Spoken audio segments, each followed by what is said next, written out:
Bueno, mañana martes comienzan los playoffs o serie de comodines y vamos a hacer el análisis de los cuatro primeros juegos que son los de la Liga Americana que comienzan mañana. El miércoles jugarían los cuatro de la Americana y los cuatro de la Nacional. Los cuatro de la Americana jugarían su segundo juego, los cuatro de la Nacional su primer juego.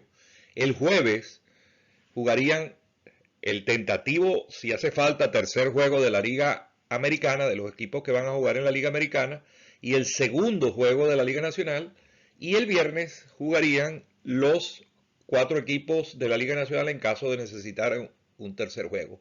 Recuerden que esta serie de comodines es de 3 a ganar 2, una serie muy breve, en la cual vamos a tratar de hacer un análisis y quizás de manera informativa, pero también un poco enseñando a aquellas personas que no dominan mucho la sabermetría o alguna de las herramientas que hoy en día se usan, pues les vamos a mostrar un poco de dónde salen las cosas y el porqué de las cosas. Pues los equipos quedaron así. Tampa Bay juega como número 1, home club, contra Toronto, el número 8. Es decir, la serie se va a jugar los 3 juegos en la sede de Tampa. Los dos equipos van a estar en burbuja o cuarentena en la ciudad de Tampa. Luego, el número 2, que resultó los Atléticos, va a jugar contra los Medias Blancas de Chicago en Oakland. Los dos equipos en cuarentena burbuja en la ciudad de Oakland.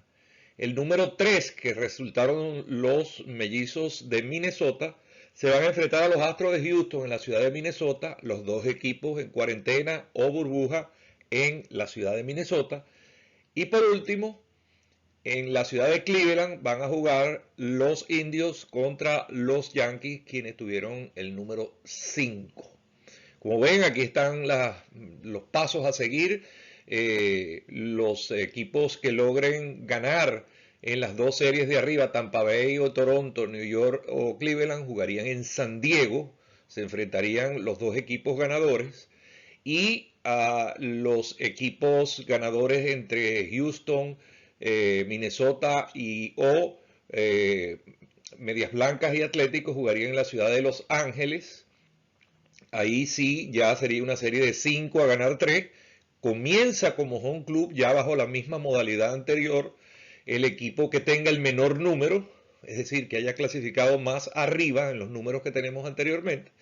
Y después los ganadores de estos cuatro equipos que quedan, los dos ganadores irían a San Diego para disputar quién va a representar la Liga Americana en la Serie Mundial. Pues bien, en la Liga Americana para el martes 29, no ha sido confirmado completamente, pero Shoemaker sería el lanzador por Toronto contra Snell de los Rays, que ya ha sido confirmado. Y en el segundo juego iría tentativamente Ryu, el zurdo Ryu, que vino de la agencia libre de los Dodgers de Los Ángeles, contra Glasnow. Y de haber un tercer juego, pues ya Toronto ha anunciado que el pitcher sería Taijuan Walker y por los Rays sería Charlie Morton. Pero el matchup de mañana el enfrentamiento de mañana es Shoemaker, que es un pitcher con 0-1, 4.71 de efectividad, 26 ponches y un whip de 1.08 contra Blake Snell, que tiene récord de 4-2, 3.24, 63 ponches y 1.20 de whip. Shoemaker es derecho, Snell es zurdo. Shoemaker viene pichando las últimas salidas en una manera de un promedio de 5, máximo 6 innings, que fue contra Boston, pero pichó en dos oportunidades contra Tampa Bay. En la vez más reciente los venció, el score fue 6-5, pero en extra inning. Él pichó para 5 innings y le permitió 2 carreras y ponchó a 6. Y anteriormente había perdido un juego que también se fue extra inning, un juego de 7 innings de una doble cartelera, 7-5 con los Rays, en los cuales a él le hicieron 3 carreras limpias y ponchó a 7. Es decir, un pitcher que ya ha visto, estos dos equipos jugaron en la misma división y se vieron las caras. La última salida contra los Yankees fue de apenas 3 innings. Yo diría que es una salida para ponerlo a tono, donde permitió apenas una carrera. Esas serían las últimas salidas de Peter Shoemaker. Los bateadores de Tampa le batean en promedio histórico al pitcher Shoemaker de 101 de averaje. Apenas Brandon Lowe y el japonés Suzugo le han bateado de cuadrangular. Y el averaje, como ustedes ven, es bastante pobre y ha logrado poncharlos en 23 oportunidades con apenas 2 hits. Es decir, la elección de Shoemaker no es una selección descabellada por parte del manager Montoyo de los Toronto Blue Jays, porque pues los números dicen que es un pitcher que ha podido o puede manejar el inning por lo menos hasta un término intermedio de 5 innings para la causa del equipo de Toronto. Vamos a ver el cerrador, porque analizar todos los jugadores es prácticamente imposible. Este jugador, Rafael Dolis, estuvo con los Tigres de Detroit hasta el año 2015 y de allí se fue a Japón, donde tuvo 97 salvados en 4 temporadas. Fue contratado como agente libre por el equipo de Toronto, quien lo retornó al béisbol de Grandes Ligas, y salvó 5 juegos con una efectividad de 1.50 y 31 ponches. Fíjense ustedes que los bateadores de Tampa Bay, históricamente, y este histórico prácticamente es lo de este año, porque son apenas 17 turnos, apenas le han bateado para 0.83, le han dado 3 hits y han logrado ponchar a 5 bateadores. Es decir, que también podría ser un pitcher que podría tener un dominio bastante cómodo a la hora del cierre. El relevo intermedio de Toronto sí es un enigma porque hay pitchers que han tenido sus altas y sus bajas. Ahora, Blake Snell, que es el Cy Young ganador del 2018 de la Liga Americana, el equipo de Toronto le batea para 264. Lourdes Gurriel le ha conectado apenas 2 hits, pero los 2 hits fueron cuadrangulares, pero lo ha ponchado en 7 oportunidades. Por ejemplo, Randall Grichuk, como ustedes ven en esta tabla, ha sido ponchado 11 veces y le batea apenas para 158. ¿Cuáles serían los hipotéticos bateadores peligrosos? Porque fíjense que Teóscar Hernández apenas le ha dado un hit en 11 turnos. Es decir, este pitcher está mandado a hacer para ir quizás un poco más de 5 innings con el bullpen que tiene el equipo de Tampa. Podría dar quizás un poco más de largo al juego, ya que los bateadores en un muestreo de 76 turnos al bate, los cuales muchos fueron durante la temporada, porque esto, vuelvo y repito, estos equipos se enfrentaron, pues no han tenido un éxito no han tenido nada de éxito, por decirlo claramente. Vladimir Guerrero le ha bateado de 3-2 y no lo ha ponchado, que podría ser uno de los jugadores claves para el día de mañana. Esto, vuelvo y repito, es la historia, esto es lo que ha ocurrido durante toda la carrera de Blake Snell contra los bateadores de Toronto. Fíjense ustedes que Blake Snell, las últimas salidas, él tuvo un triunfo con Miami agosto 30, que lanzó 5 innings y permitió 2 carreras. El equipo ganó 12-7 de manera holgada, es decir, se abrió el marcador para ambos equipos después que ya él había amarrado al equipo de Miami. Pero en la siguiente salida le hicieron 4 carreras limpias y perdieron 7-3 con Miami. Fíjense ustedes que enfrentando al mismo equipo, pues ocurre esto. Contra Boston sí lanzó 5.1 innings, no permitió carreras y ponchó a 5. Contra Baltimore en 5.1 innings, apenas le hicieron una carrera y ponchó a 4. Esos 2 triunfos, el anterior contra Boston y el de Baltimore, que fue un juego de 7 innings por ser una doble cartelera, fueron victorias para el equipo de... Y fíjense ustedes que en la última salida contra los Mets, el septiembre 22, quizás ya con un equipo clasificado, le hicieron 3 carreras, ponchó a 9, pero perdieron 5 carreras por 2. Es decir, el juego lo pierde él en este caso. ¿Qué pasa? Snell no ha ido con la misma consistencia que tuvo durante el 2018 cuando ganó el premio Cy Young con una campaña extraordinaria ganando más de 20 juegos.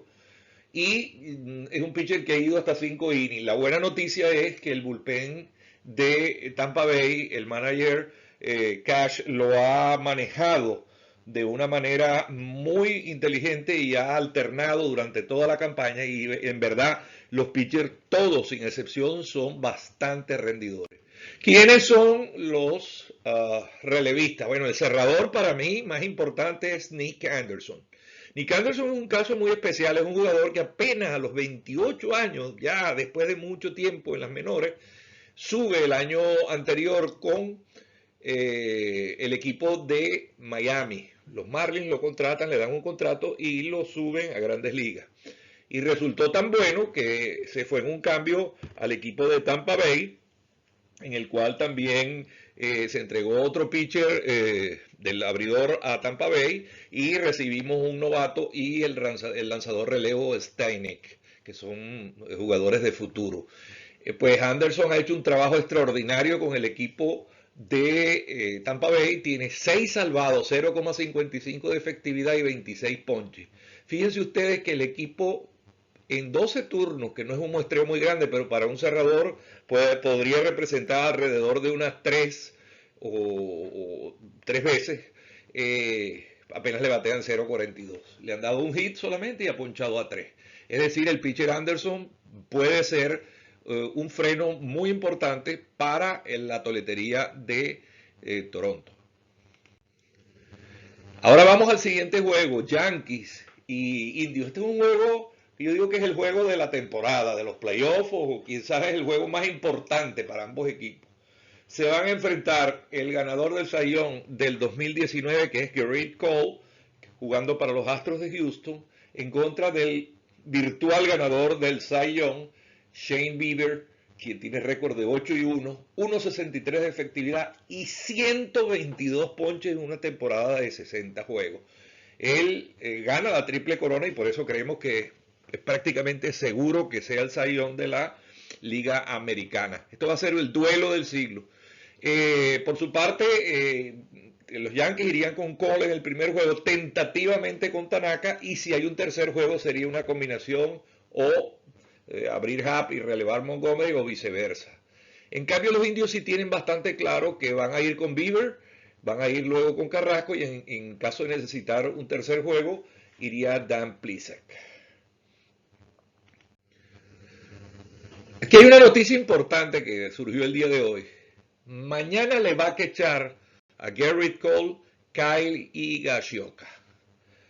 El catcher Sánchez va a quedar para la banca porque ni siquiera creo que podría estar de designado. Como emergente quedaría, ya que veremos más adelante los números de Sánchez últimamente no son nada buenos. Y por supuesto la mascota de Sánchez no ha sido nada asertiva. Por lo tanto, el manager Boone se decidió por Higashioka, ya que en 4 aperturas la efectividad de Gerrit Cole, que echando a Higashioka, es apenas de 1.00.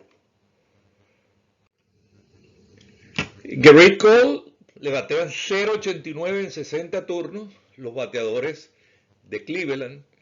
Quizás el único que desde el punto de vista de averaje le ha dado es Framil Reyes, que le ha dado de 3-1 y no lo ha ponchado. Pero hay casos como Roberto Pérez que le batean apenas un hit en 11 turnos con 5 ponches. Francisco Lindor de 1.10 con 2 ponches.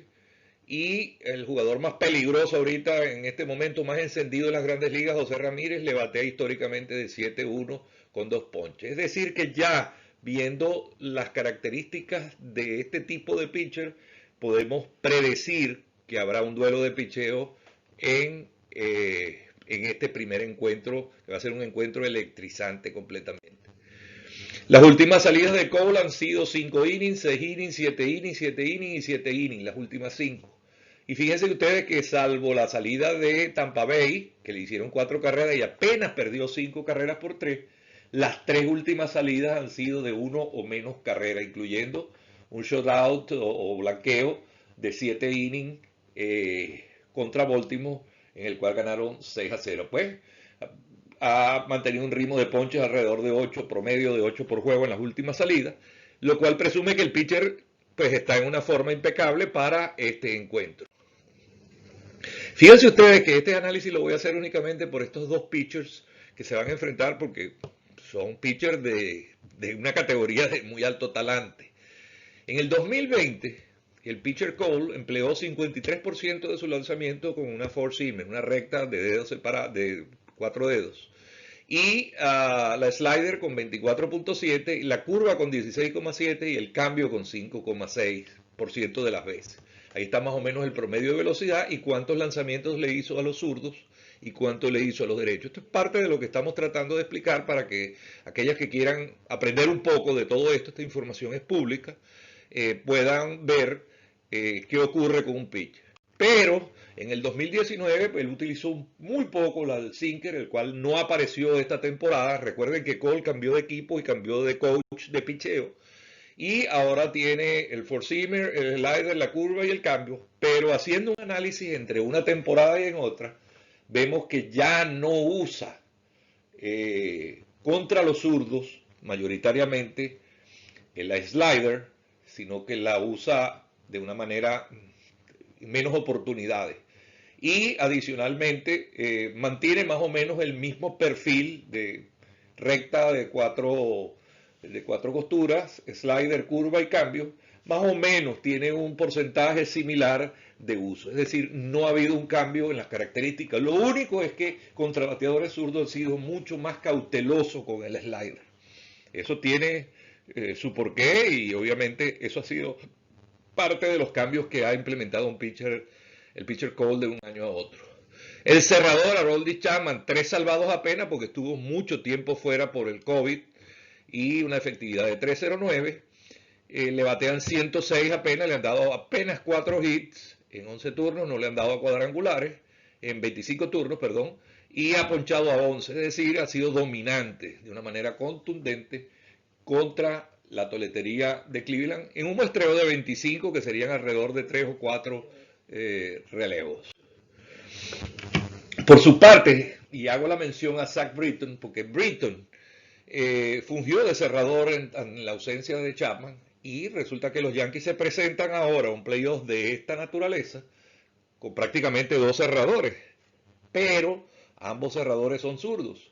Fíjense ustedes que a Britton le batean en un muestreo de apenas 29 turnos, le batean apenas 5 hits, ha ponchado a 8, no ha permitido cuadrangulares y la verdad es escueto de 106 y un porcentaje de envasado de 157. Es decir, si el juego se logra mantener hasta el 7º inning, 8º y 9º, hay una gran probabilidad de que los Yankees tengan éxito contra la toletería de Cleveland. Quiero hacer notar que el equipo de Cleveland, y lo dije en el programa anterior, ha tenido una merma en la fabricación de carreras. Solo al final de la temporada, un poco por el bateo explosivo de José Ramírez, el equipo logró manufacturar un poco más, pero en promedio estaban haciendo de 2, 3, quizás 4 carreras por juego. Y eso tenía una justificación, que algunos jugadores, como veremos más adelante, estaban apagados. Afortunadamente Ramírez se encendió y prácticamente metió al equipo en la clasificación y lo metió en el puesto que lo metió. Pero los 3 outfield, que ha sido la gran decepción del equipo de Cleveland, tanto los abridores como los suplentes tienen un averaje colectivo de entre 150 y 200 puntos, lo cual hace que la toletería, una vez que salen de los 4 primeros bateadores, que normalmente son Lindor, Ramírez, Carlos Santana y Reyes, Framil Reyes, ya de ahí para adelante, y bueno, y César Hernández que batea de segundo, ya de ahí para adelante ya no es lo mismo, es fácil dominar a esos bateadores y habría que ver cómo van a responder en este playoff. Por su parte, Shane Bieber, pues como lo dije, triple corona de picheo este año, un año excepcional, tuvo un promedio prácticamente de 10 ponches por juego, fue una máquina completa de lanzar, 8 ganados, 1 perdido, y bueno, tener una triple corona no es nada fácil, pero sin embargo el equipo de los Yankees en un muestreo de 25 turnos, que es muy pobre, le batean 250 de averaje. Fíjense ustedes que esto no incluye juegos de esta temporada porque el equipo de los Yankees y el equipo de Cleveland estaban jugando en divisiones distintas. Es decir, que esto ya pertenece al Sean Bieber del año 2018, no al Sean Bieber del 2019. Por lo tanto, esta información no es contundente. Pudieran haber cambios a favor o en contra. Pues Bieber, las últimas salidas han sido bastante buenas. Ha ponchado un promedio de 9-10 bateadores por juego. Y le han hecho muy pocas carreras, 3 o menos, han sido salidas de calidad todas ellas. Ya sí al final se vio un poco mermado en cuanto al número de innings a los cuales él llegaba, es decir, estaba haciendo muchos lanzamientos por juego. Y eso, por supuesto, para un juego como el de mañana, no sería muy agradable. ¿Por qué? Porque tendría que transitar por el relevo intermedio para llegar finalmente al cerrador. Ya, vamos a ver ahorita. ¿Qué cambió Sean Bieber en su picheo? Fíjense ustedes, vamos a aprender un poco de todo esto. En el 2020, él utilizó el four-seamer 37,4, la curva un 26%, el cutter lo utilizó un 16,2%, el slider 11,6 y el cambio 8,5. Pero, fíjense ustedes que hay una variación aquí. El four-seamer lo hizo 45,7 en el año 2019, el slider 26,5, la curva 20,5, el cambio 7,3 y tenía un sinker que apenas lo usó en un lanzamiento, es decir, lo probó. Pero por supuesto en el 2020 no lo utilizó.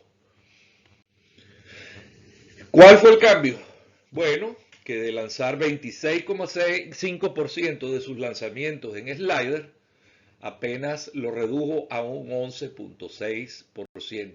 Y fíjense ustedes que al igual que Gerrit Cole, buscando la perfección, ya el slider prácticamente no lo tira contra zurdos, prácticamente no existe.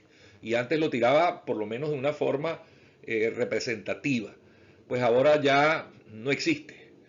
Se disminuyó prácticamente un 66%.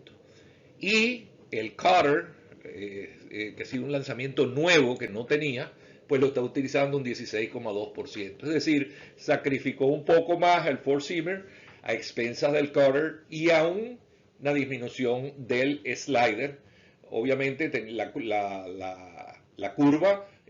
la usó un poco más, y sobre todo contra bateadores derechos, lo cual contrasta con lo que vimos de Gerrit Cole. Estos datos son importantes porque mañana cuando estemos viendo el juego vamos a poder apreciar el tipo de lanzamiento y vamos a poder encontrar y ver estas cosas y aprender un poco sobre el béisbol, que es lo que estamos tratando de enseñar por acá. Brad Hand, el cerrador, líder en juegos salvados de la Liga Americana. Fíjense aquí puras estrellas por todos lados. A él le han bateado 475, es decir, un juego al final con Brad Hand, históricamente en 22 juegos, que no incluye esta temporada, obviamente porque no se enfrentaron estos equipos, tiene un averaje de 475. Stanton le ha conectado de cuadrangular en el único turno que ha tenido y tuvo otro con una base por bola, pero más o menos en un muestreo muy pequeño sí le han dado a la pelota. 7 ponches contra 7 hits para un cerrador no es nada agradable. Luego, los Medias Blancas van a salir con el pitcher Lucas Yolito contra, para mí, mi favorito para ganar el novato del año de la Liga Americana. Yo creo que inclusive por encima de Luis Robert, lo corrijo y lo digo acá porque he tenido discusiones con mis compañeros conocedores de béisbol, yo creo que Luzardo se merece ganar el novato del año. El pitcher nacido en Perú, pero criado en Maracaibo, es el primer peruano en jugar en las grandes ligas, de hecho por su nacimiento, pero es un maracucho eh, eh, a toda casta, pues, y inclusive ficha de las Águilas del Zulia. Los Medias Blancas irían con Yolito el primer juego, Keuchel en el segundo juego y Dylan Cease en el tercero. Luzardo iría en el primero, han anunciado a Chris Bassett para el segundo y para el tercero, en caso de ser necesario, estarían Monta, Fires y Manaea. Podrían hacer una combinación de los tres. Les adelanto que el relevo de Oakland es extraordinario. Y el relevo de los Medias Blancas, como ven en la tabla, Colomé tiene un asterisco porque está en duda su participación en los playoffs. Estuvo lesionado en los últimos juegos. Pues el señor Yolito le batean 350 el equipo de Oakland. Por supuesto, esto también no es de esta temporada, son de temporadas anteriores cuando él era más novato. Fíjense ustedes que las últimas salidas han sido un promedio de 6 innings, entre 5,2 y 6 innings, y una cantidad de ponches bastante respetable, en la cual en 3 oportunidades tuvo el triunfo y en 2 oportunidades perdió los enfrentamientos.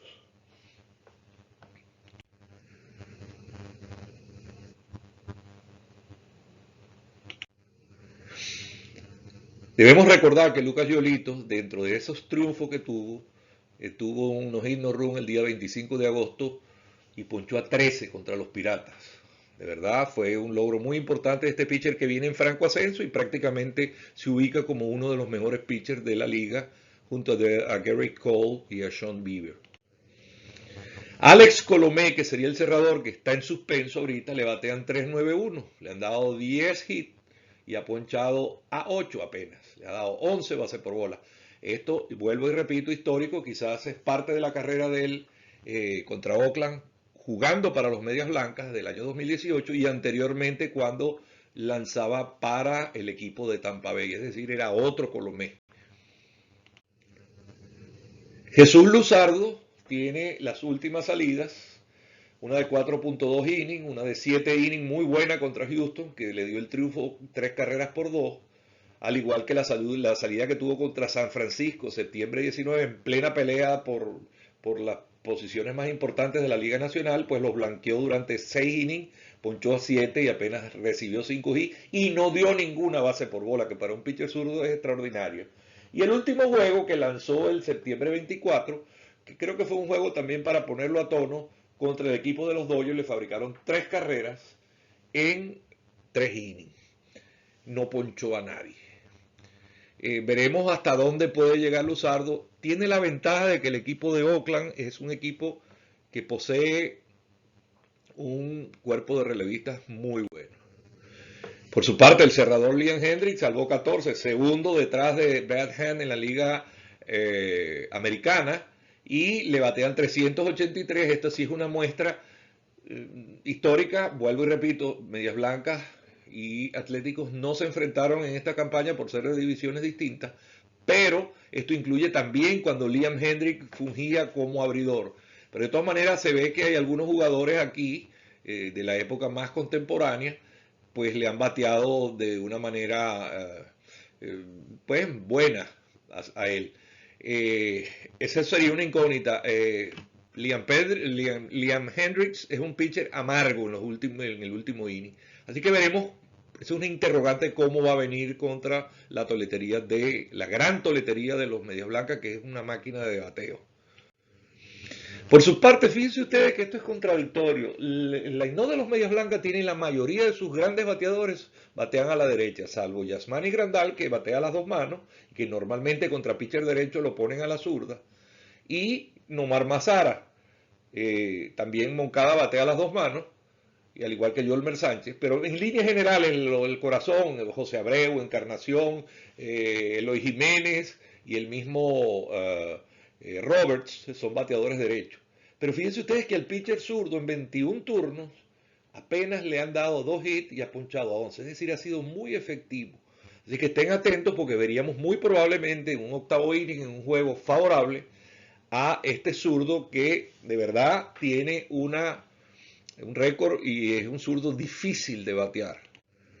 También está Yusmeiro Petit, que le han bateado 192, que puede ser un relevo largo. Esto sí es un historial de toda la vida, porque Yusmeiro tiene muchas campañas en Grandes Ligas, pero ya vemos que sí le han bateado con cierta soltura, algunos como Yasmani Grandal, que le ha dado de 18-6 con 3 cuadrangulares, Tim Anderson de 4-2 con 2 cuadrangulares, pero en líneas generales le batean apenas para 192.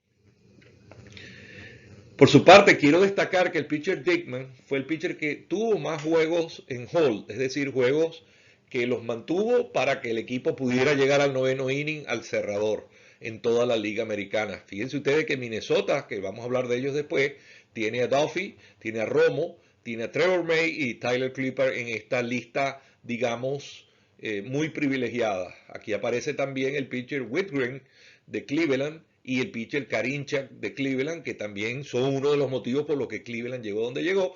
Y destaco a Jimmy Cordero y Evan Marshall para el relevo preparatorio o que puedan asumir la función de cerradores en caso de que Colomé no esté disponible.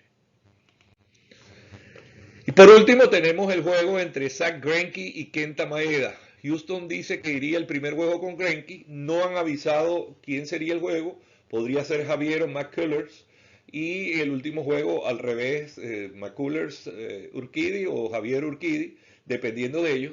El relevo con Scrub y Presley, que no garantizan nada prácticamente, y los Twins, como vimos anteriormente, un extraordinario bullpen. Irían ya confirmado Maeda en el primer juego, Berríos el puertorriqueño en el segundo y el dominicano Pineda iría en el tercero. Al pitcher Greinke le batean 206 contra los jugadores de los Twins. Vuelvo y repito, estos también son dos equipos que no se vieron esta temporada, pero en el historial de la Liga Americana del pitcher Greinke, que data de los últimos años con los Astros de Houston, gran parte de ellos es esto que está acá, y le batean 206, apenas Nelson Cruz le dio un cuadrangular y le ha bateado de 15-4. Ha ponchado 19 contra 13. ¿Creen que van a ver mañana un pitcher con una velocidad que no va a llegar muy arriba y con muchos lanzamientos cruzados? Eso es lo que tiene los bateadores, así lo vimos en el último juego de la Serie Mundial donde tenía amarrado completamente a los Nationals, pero lamentablemente un jonrón lo sacó del juego y el manager también lo sacó del juego de una manera rápida y ahí vino la debacle de Houston y el triunfo de la Serie Mundial de los Nationals. En los últimos juegos Greinke no ha ido más de 5 o 6 innings y no ha tenido esa consistencia de ir un poco más allá de la mitad del juego. Recuerden que Houston ha sido muy golpeado porque Houston perdió dos pitchers importantísimos. Uno es Verlander, que era el abridor número 1 y que es uno de los mejores pitchers del béisbol, y perdió a Gary Cole por la agencia libre. Es decir, que el panorama de picheo de Houston es totalmente distinto al que tuvieron en temporadas anteriores donde fueron muy exitosos. Kenta Maeda, por su parte, ha sido un pitcher extraordinario durante la campaña, una efectividad de 2.70, 80 ponches, 6 ganados, 1 perdido y un whip de 0.75. Señores, esto es algo, y este señor es imbatible. En la casa tiene 3-0 con 1.91 de efectividad, y de esos 80 ponches que tuvo en la temporada, 42 los logró en casa. El equipo de Houston le batea históricamente 143. Eso ha sido también, obviamente, que no son juegos correspondientes a la misma liga. Y veremos pues mañana un pitcher Maeda que va a tratar de llegar al quinto o sexto inning, porque con el excelente bullpen de los mellizos pueden lograr tener un mejor control del juego. Las últimas salidas de Maeda, fíjense, de 6 innings prácticamente en promedio, y de menos de 3 carreras, es decir, va a ser un pitcher mañana que vamos a ver muy probablemente con una labor bastante buena de acuerdo a los números que ya hemos presentado. Duffy le batean 3.97, es un derecho que es muy importante para el equipo de los Houston Astros, que tiene varios bateadores derechos, la mayoría. En Romo, en cambio, le batean 2.48 y apenas ha ponchado a 3 y le han dado 6 hits. Y Taylor Rogers, que es el cerrador, le batean 311. Es decir, que estos números contra el equipo de Astros Houston, además de que son, o como he dicho, números que no se corresponden a esta temporada, son números que no reflejan una buena actuación del equipo de los Twins de acuerdo a la historia.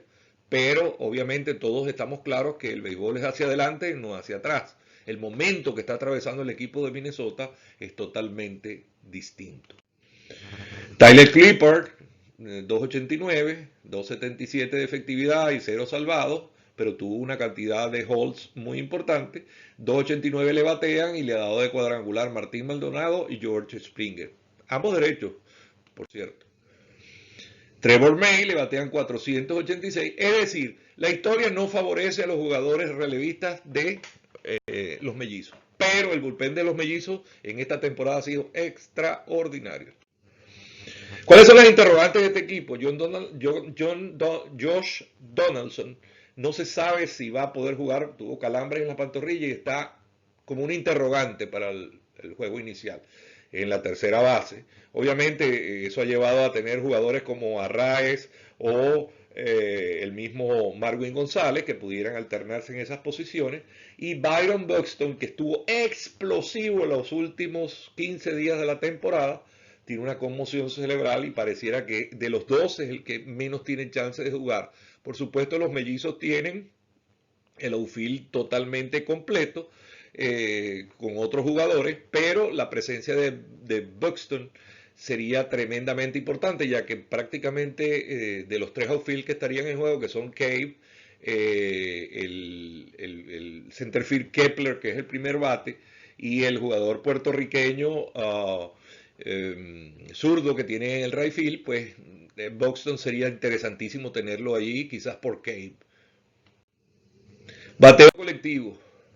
En la Liga Americana, Toronto contra los Rays parecieran estar más favorecidos. Han bateado un poco más de jonrones, un poco más de empujadas, han tenido muchísimos más hits, 46 hits más, casi un 10% que el equipo de los Rays y un averaje también. Es decir, pareciera que el equipo de Toronto tiene una mejor presentación ante el juego como bateadores de manera colectiva. Por supuesto, un bateo colectivo es contra todos los equipos que jugaron y en la última campaña apenas.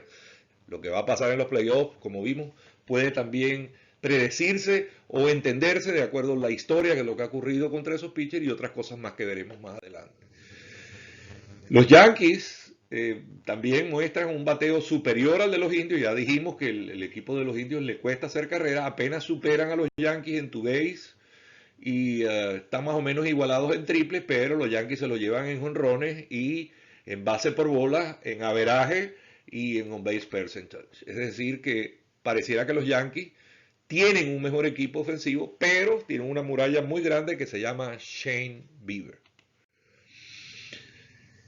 El equipo de los Medias Blancas, pues un carro de leña, como diríamos en Venezuela, contra el equipo de Oakland, que apenas destacó un poquito, siendo un poco más pacientes en el juego con las bases por bola, lo cual los llevó a tener un base percentage más o menos similar, pero en cuanto a averaje, que es el bateo realmente, el equipo de White Sox es de manera contundente. La diferencia de jonrones es notable y bueno, ya eso lo sabemos, pues el equipo de los Medias Blancas se presenta con un line-up de bateo realmente envidiable. Houston, por su parte, tiene algunas cosas mejores que los Twins. Y los Twins apenas en base por bolas levemente mejoran a Houston. Es decir, una serie bastante pareja. Sobre todo que hay que tomar en cuenta, porque me decían algunos amigos, no, que ya Houston ahora con los de cambio que no tienen lo de las señas y esto. Señores, cuidado con Houston. Cuidado con Houston porque estos jugadores tienen experiencia. Y además de eso, son jugadores que están tratando de demostrar que a pesar de lo que ocurrió, tienen un buen manager como Baker, estarían dispuestos a mostrar que pueden llegar muy lejos. Si el equipo logra pasar a la primera, a la segunda fase, yo creo que ya es suficiente como para demostrar que todavía el equipo tenía en la bola, sobre todo teniendo los atenuantes de no tener a los dos pitchers que perdieron, como dije anteriormente, Verlander y Cole, por dos razones distintas. En cuanto al picheo colectivo, fíjense ustedes que los Rays superan ampliamente a Toronto. El acierto del bullpen, los salvados se han concretado, los 23 salvados se completaron un 74% de las veces que tuvieron que hacerlo. El de Toronto apenas un 59%. Tuvieron 4 blanqueos, les han bateado menos honrones, han dado menos bases por bola y han ponchado más bateadores. Es decir, en líneas generales el picheo de los Rays, overall o colectivo, se muestra mucho mejor presentado para esta serie de 3-2. Los Yankees, por su parte, pues se ven bastante desfavorecidos, ya lo habíamos visto con el equipo de los Indians, que ha tenido parte de esto es, por supuesto, la labor de Sean Bieber, pero además han tenido un cuerpo de picheo con Plisak, con Carrasco, con Brad Hand, y con los revistas, los dos setup que nombramos anteriormente, pues han tenido un equipo bastante presentable. Es decir, el picheo debería tener una ventaja muy amplia el equipo de los indios. Los Medias Blancas, por su parte, están allí, en cuanto al picheo contra el equipo de Oakland. Fíjense que ustedes que los dos han tenido blanqueos similares, pero los salvados de los Medias Blancas se han concretado en 52% de las veces, mientras que el de Oakland ha ido 81%. Fíjense que esto es consistente con lo que vimos anteriormente. El picheo de Oakland relevista es extraordinario. Dan mucho menos base por bola y el averaje con el que le batean el equipo de White Sox es menor, quizás por la presencia de los abridores como Keuchel o como Giolito, que fueron intraficables durante la campaña.